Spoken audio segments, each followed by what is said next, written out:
It's 5:42 in the morning, and the only acceptable reason for me to be up at this time of day is to be getting on a plane. And that's something I'm going to be doing in 3 or 4 hours' time. It's 180 days since I last got on a plane, which makes this the longest period that I've gone without flying for 18 years since 2002. So as you can imagine, I'm quite excited. Flying today from Heathrow Terminal 5.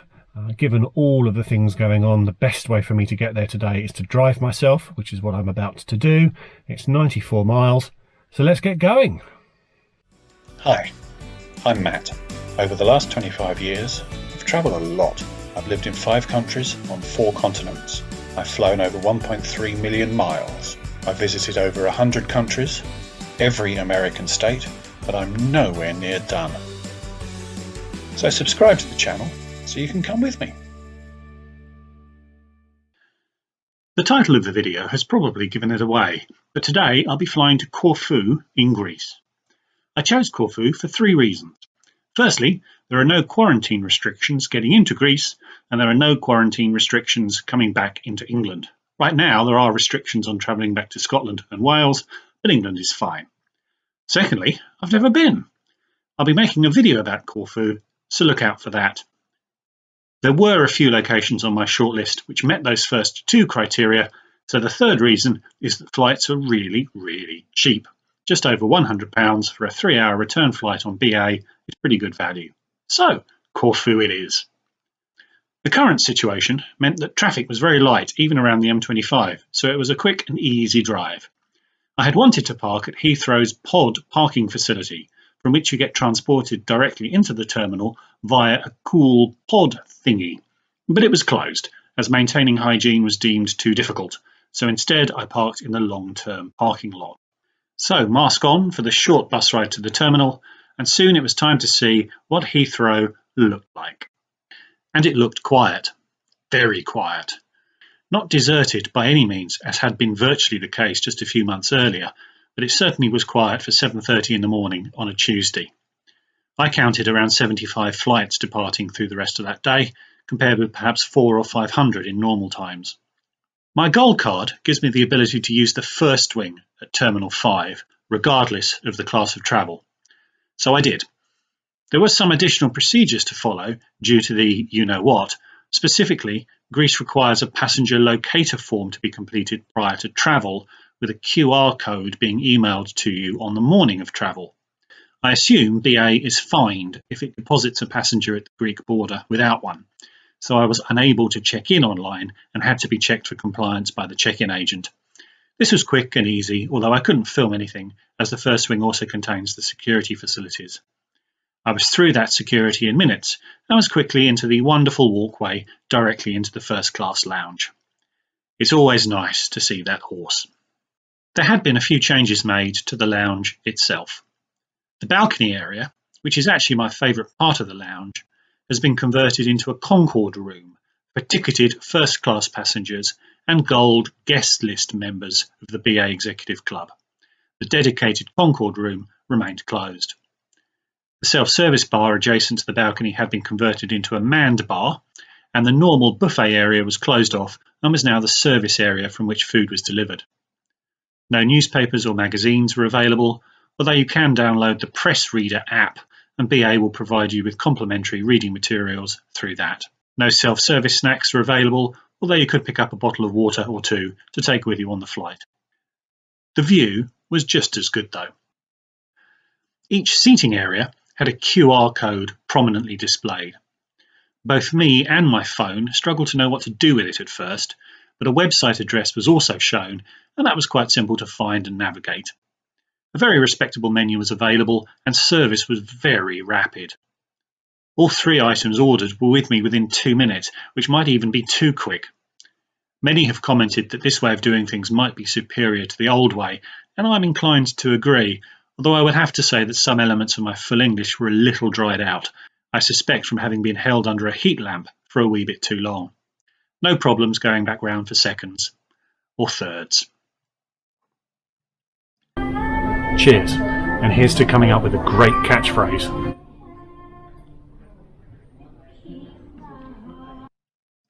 The attitude to masks was quite relaxed in the lounge. Everyone I could see had removed theirs when seated, not just when eating, but as the lounge was empty, it was not at all difficult to socially distance. Before long, it was time to head across to the B gates for boarding.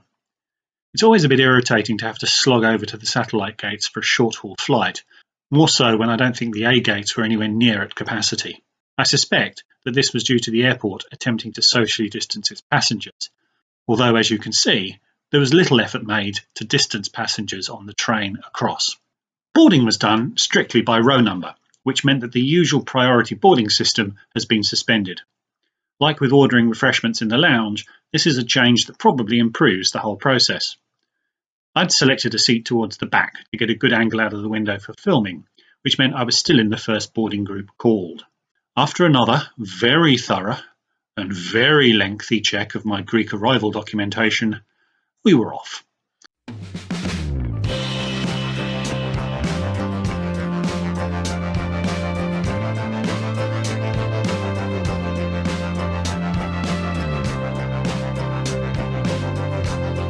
As part of the response to the current shenanigans, BA gives all passengers a sanitation pack containing some hand sanitizer and a cleansing wipe.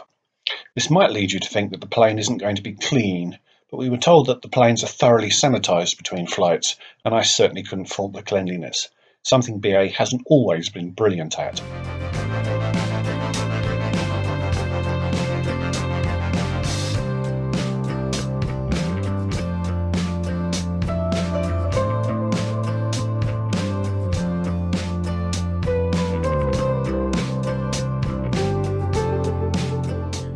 So the seat review. Legroom was advertised as being 29 inches, the same as EasyJet and actually an inch smaller than Ryanair. But as my thigh bones were about 31 inches long, all of those options present a challenge. The seat was snug, although whether by luck or by BA's theoretical seating algorithm, which holds seats free next to gold card holders for as long as possible, I had a spare seat for my left leg, which gave my right leg a fighting chance. Apart from the legroom, it's difficult to talk at length about an economy seat. There was supposed to be under-seat power, although mine seemed to have been ripped out. There was a table, no magazines, and that's about it. I didn't test the recline, as I didn't want to be that guy.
Our flights today took us around to the north of London, out over Essex, across Holland, Germany, Austria, Slovenia, Croatia, Bosnia, Montenegro, and Albania. Not long after takeoff, I was pleasantly surprised to see the crew toddling down the aisle distributing snack packs. In normal times, BA offers a trolley of Marks & Spencer delights for purchase, so giving all economy passengers a free snack was actually a significant service upgrade. The pack wasn't exactly lavish, but, and I'll translate as I go for my American viewers, it did contain crisps or chips, biscuits or cookies, as well as water or water. There was in-flight Wi-Fi offered. I attempted to connect without success. Whether my phone or the Wi-Fi was the issue remains unclear. Our plane was an Airbus A321Neo, a relatively new plane in BA's fleet. Neo means new engine option, which delivers a significant fuel saving compared to older options. BA has then given back some of those savings through tinkering with galleys and lavatories in order to densify seating. The rear galley is tiny, and there are two minute lavatories right at the back, which have to serve all 220 or so economy passengers. The second of these is actually hidden behind the crew takeoff seat. It's a long walk back to the labs, unless you are a rule breaker and succeed in muscling your way into the one forward lav that's theoretically reserved for club class passengers.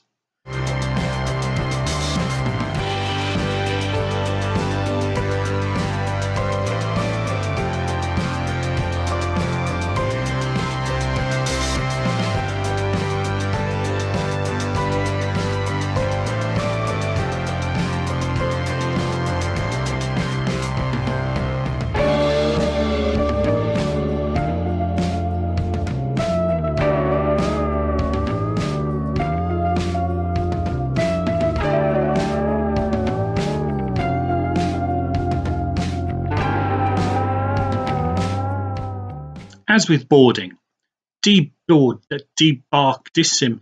off was done on a similar row-by-row basis and was very scrupulously followed by the passengers. Once again, an enhancement that may actually stick around beyond this current situation.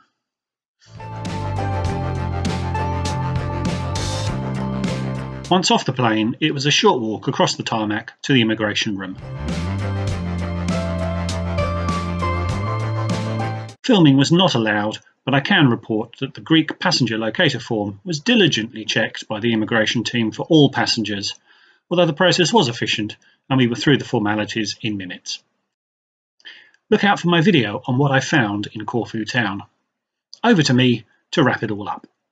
So I made it to my hotel room and I thought I'd give you a few final thoughts on my flight. So there's really not a lot of difference these days between BA and a low-cost carrier when you're talking about a European economy class flight. I choose BA because the ground handling is superior in my view, even though it costs me a few more quid. The flight itself, well, the legroom was a little bit disappointing, but the snack pack was a very pleasant surprise. I wasn't expecting it and it did break up the flight a little, plus it gave me an excuse to take my mask off for those few minutes when I was eating. So the real talking points from the flight regard how BA is reacting to the pandemic. I thought the measures taken were reasonable, I thought they were very well communicated throughout, and I thought the adherence to them by the passengers was actually very, very good indeed. I didn't see any rule breaking, I didn't see any mask resistance, and I think the passengers generally accepted that that is the cost of flying these days. So BA has gotten me to Corfu for a very reasonable fare, on time, in economy. What more can I say? So that's it. Thanks for watching, and I'll see you all again soon.